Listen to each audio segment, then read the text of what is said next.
AI ကိုအသုံးပြုပြီးတော့ Telegram bot တစ်ခုကျွန်တော်ဘယ်လိုလုပ်ခဲ့လဲဆိုတာကိုပြောပြပေးသွားမှာဖြစ်ပါတယ်ကျွန်တော်ပထမအဆုံးပေါ့နော် Telegram မှာကျွန်တော်ရဲ့ဈေးရောင်းတဲ့ဟာလေးတွေအတွက်ကို bot လေးတစ်ခုလုပ်ပြီးတော့ရောင်းမယ်လို့စိတ်ကူးရတယ်အဲ့လိုစိတ်ကူးရတာနဲ့ပဲကျွန်တော်က Gemini မှာသွားပြီးတော့ Telegram bot တစ်ခုထောင်နေတယ်လို့ပြောတဲ့အခါမှာ Telegram bot တစ်ခုထောင်ဖို့ဆိုလို့ရှိရင်ဒီလိုမျိုး user name လိုမျိုးပေါ့နော် Telegram bot ရဲ့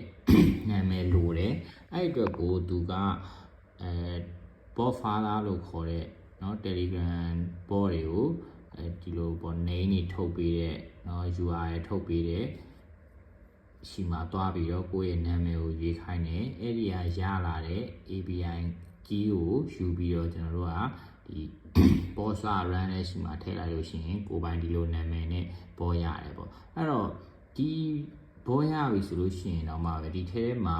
เนาะဘာတွေထည့်မလဲဘယ်လိုတွေထည့်ရမလဲဆိုတာကိုမသိဘူးမသိတဲ့အတွက်ဒီထဲမှာပါတဲ့ဟာတွေကိုထည့်ခြင်းတဲ့ဟာတွေအကုန်လုံးကိုလည်း Gemini မှာပဲမေးလိုက်တယ်အဲ့တော့ဘယ်လိုဖြစ်သွားလဲဆိုတော့ဒီ user တယောက်ကဒီထဲကိုစဝင်လာပြီဆိုတာနဲ့ဒီ step ကိုနှိပ်မယ်ပေါ့အဲ့နှိပ်မဲ့ command တွေကအစားဘယ်လိုပေးရမလဲဘယ်နေရာမှာထည့်ရမလဲဆိုတာတွေအကုန်လုံးကိုလည်း Gemini ကပဲပြောပြတယ်အဲ့တော့ဒီဟာတစ်ခုကိုစပြီး run တဲ့အချိန်မှာကျွန်တော်ကတော့ဖုန်းနဲ့ပဲရင်ဦးဆုံး run တယ်ပြီးတော့မှဒီကွန်ပျူတာပေါ်မှာဒီ file တွေကိုစပြီးတော့ revision စီးတယ်ထည့်နေပေါ့နော်အဲ့ဒီကိုပြောရမယ်ဆိုရင်အရင်ဘာမှမလိုသေးဘူး test file တွေနဲ့ပဲလုပ်သွားတာနောက်ပိုင်းမှာကိုပြင်တာတွေများလာတဲ့အချိန်မှာတော့နောက်ပိုင်း software တွေထပ်သုံးနေပေါ့နော်အဲ့တော့ AI ကိုကျွန်တော်တို့ဒီမှာ Gemini ကနေစပြီးတော့မေးတဲ့အချိန်မှာဒီ pattern တွေနှိပ်တဲ့အချိန်မှာထွက်လာမယ့်ဟာတွေကို Gemini ကပဲအကုန်လုံးပြောပြပေးတယ်လုပ်ပေးတယ်နော်ဒါကို24နာရီရအောင်ဆိုလို့ရှိရင်တော့ online မှာသွားပြီးတော့server မှာတင်ပြီးတော့ run လို့ရပါတယ်အဲ့တော့လောလောဆယ်ဒီမှာကျွန်တော်နှိပ်လိုက်ပြီဆိုတာနဲ့ဒီလိုမျိုး welcome ဒီပုံလေးတွေအစားကျွန်တော်ရဲ့ဒီ taxi mascot လေးရုပ်ပုံလေးအစားသူပဲလုပ်ပေးထားတာဒီစာတွေကစာပေါ့နော်အဲ့တော့ဒီမှာဒီလိုပုံစံလေးထွက်လာတယ်ပြီးရင်ဒီအောက်မှာကျွန်တော်ထားခြင်းတဲ့ category တွေကိုထားလိုက်တယ်ဒီပုံစံလေးတူထားတယ်အဲ့တော့ဒီထဲမှာ customer ရောက်လာဆိုဒီကြိုက်တဲ့ဟာတွေကိုရွေးပြီးတော့ဝယ်လို့ရပြီပေါ့နော်ပြီးလို့ရှိရင်ဒီမှာဒါပစ္စည်းစီးရင်ကြည့်ရင်ဆိုတာဒီဟာပဲပေါ့เนาะဒါပထမဆုံးဒီ my profile ဆိုတဲ့အထဲမှာ customer အနေနဲ့သူ့ရဲ့ my profile ကိုနှိပ်လိုက်တာ ਨੇ သူ့ရဲ့ဒီ Telegram ID ရှိတယ်တကယ်လို့ငွေကျွန်တော်ရှိမှသာသူငွေဖြည့်ထားတယ်ဆိုလို့ရှိရင်ဒီငွေလက်ကြံပေါ်မယ်ပေါ့ငွေဖြည့်မယ်ဆိုလို့ရှိရင်လည်းဒီမှာငွေဖြည့်မိကိုနှိပ်လိုက်တာ ਨੇ ကျွန်တော်ရဲ့ bank account တွေ list တွေပါလာမယ်ပေါ့နော်အဲ့မှာသူငွေလွှဲလို့ရမယ်ငွေလွှဲပြီး screenshot တို့ဒီမှာလာပြီးတော့ကျွန်တော်ချီကို admin ကိုဆက်သွယ်ရန်ဒီပို့လို့ရတယ်ပေါ့နော်ကျွန်တော်တို့ဒီမှာရောင်းတဲ့ပစ္စည်းတွေကနေမှာ customer ဝယ်ခြင်းတယ်ဆိုလို့ရှိရင်ဒီမှာပေါ့software ကိုနှိပ်လိုက်တာနဲ့ဒီမှာကျွန်တော်ရဲ့ဈေးနှုန်း list တွေပါတယ်ကျွန်တော်ရောင်းတဲ့ပစ္စည်းတွေပါတယ်တခြားဟာတွေမှာဆိုလို့ရှိရင်လည်းအဲ့လိုပဲပေါ့ထားပါတော့တစ်ခုတော့ကျွန်တော်နမူနာစမ်းပြမယ် ID ဒီမှာပေါ့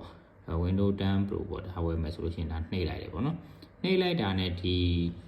Windows 10ဒီ Windows key ရဲ့ description တွေအကုန်လုံးကြာလာမှာပေါ့နော်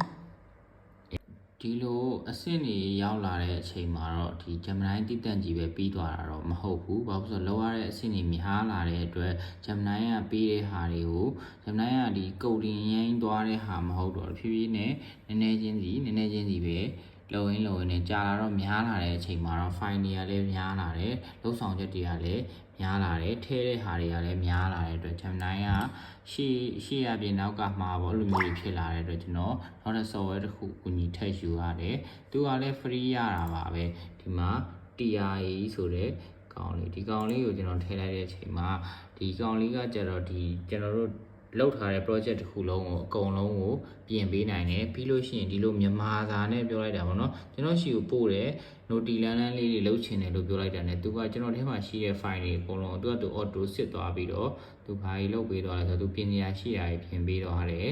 အဲ့တော့သူပြင်ညာရှိရာကြီးပြင်ပြီးသွားတယ်သူဘာတွေလုပ်ခဲ့တယ်ဆိုတော့ဒီမှာကျွန်တော်ကိုပြင်ပြပေးတယ်လို့စနစ်တကျလေးဖြစ်သွားအောင်လုပ်ပေးသွားတယ်ပေါ့ဒီလိုလုပ်ရင်းနဲ့ပဲခုနကလို Telegram bot တစ်ခု